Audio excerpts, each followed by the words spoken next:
హుజూరాబాద్ నియోజకవర్గంలో హరీష్ రావు మాట్లాడుతున్నారు. లైవ్ చూద్దాం. ప్రతిపక్ష హోదా రాదు అన్నాడు. నిజమే కదా. మనకు ప్రతిపక్ష హోదా ఎందుకు? పాలకుల పక్ష హోదా రాబోతా ఉంది. ప్రతిపక్ష హోదా రాదు, పాలక పక్ష హోదా వస్తుంది. నీకు నీ పార్టీకి డిపాజిట్లు గల్లంతైతే గుర్తు పెట్టుకో రేవంత్ రెడ్డి అంటున్నా. ఈ మధ్య మీరు గమనించి ఉంటారు, ఢిల్లీలో ముఖ్యమంత్రి కేజ్రీవాల్ ఓడిపోయిండు, ఆయన ఎమ్మెల్యేగా ఓడిపోయిండు, ఆయన పార్టీ ఓడిపోయింది. బెంగాల్లో పోతే మమతా బెనర్జీ గారు ఎమ్మెల్యేగా ఓడిపోయిండు, ఆయన పార్టీ ఓడిపోయింది.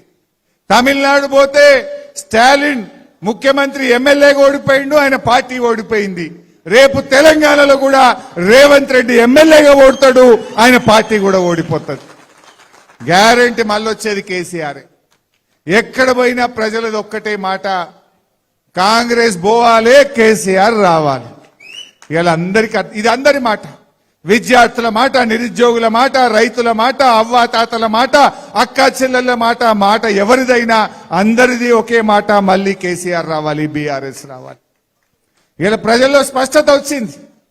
మరి మనం కూడా మంచిగా గట్టిగా పనిచేద్దాం. ఇవాళ తమ్ముడు కౌశిక్ రెడ్డి బాగా పనిచేస్తున్నాడు, గట్టిగా పోరాడుతున్నాడు. మొన్న డంప్ యార్డ్ హుజూరాబాద్ లో పెట్టద్దని అద్భుతమైన పోరాటం మీరు అందరు కలిసి చేసిండ్రు. గట్టికి కొట్లాడితే బిడ్డ నువ్వు బంద్ పెట్టవా, నీ మీద సిఐడి కేసు పెట్టమని బెదిరించిండ్రు, అక్రమ కేసు